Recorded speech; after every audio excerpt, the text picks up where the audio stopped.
like housing is going to be another big issue heading into the federal election within the next 12 months. One of the key spokespeople for the coalition is the Shadow Assistant Minister for Home Ownership, Andrew Bragg. Senator Bragg, great to see you as always. And just looking at your speech to the Sydney Institute, a number of things to pick up. The regulations worked to an extent, the APRA regulation on banks and so on, to make sure they've got sufficient checks in place, but it hasn't worked in terms of supply for first homeowners. What's your concern? How do you change it? Well, KG, it's very interesting to hear the Labor Minister for Housing talk constantly about institutional owners and super funds coming in to build all the new houses.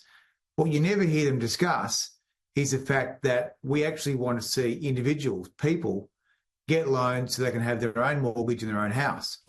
And I think that there is a significant cost of regulation here, and we want to look at how we can cut some of that cost to ensure people can actually get a mortgage when they're on an average income. Other nations have done this as well, where, say, an APRA-type organisation in Singapore has to look at the impact not only on the banking sector, but the impact of these regulations on the broader economy. Is that something that makes sense to you? Is it something you want to do?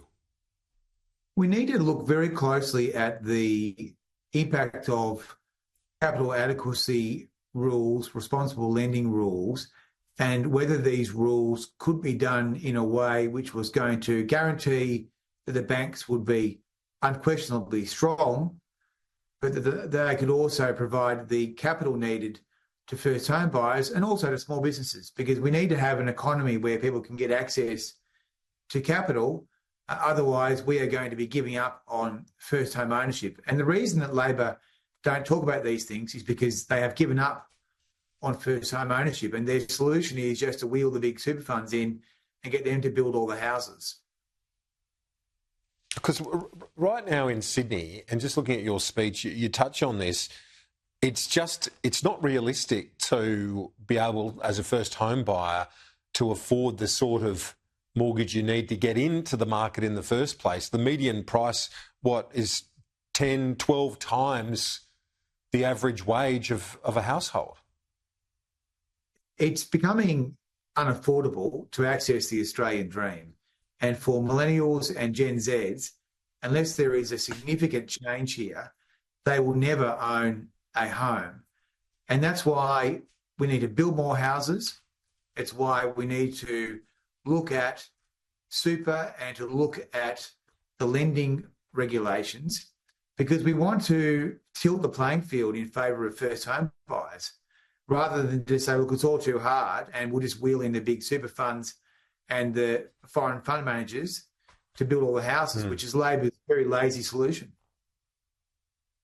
The super for housing plan, you're going to, obviously, it sounds like you're going to take that again to the next election. Will it be expanded, though? It was up to $50,000 to help first home buyers get in with a deposit.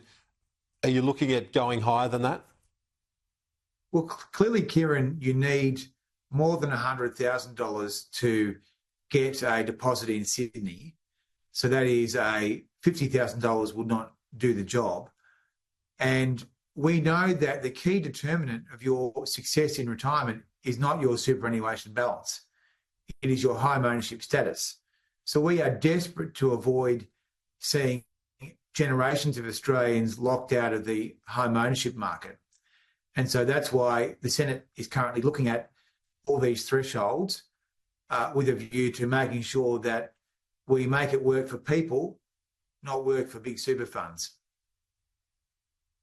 What do you say to the argument, though, that you're going to see a generation of workers have their superannuation nest egg diminished by a policy of this sort? You've copped this flack from the government in months gone by, and that they don't want to see superannuation, the foundation of it, undermined by a policy like this.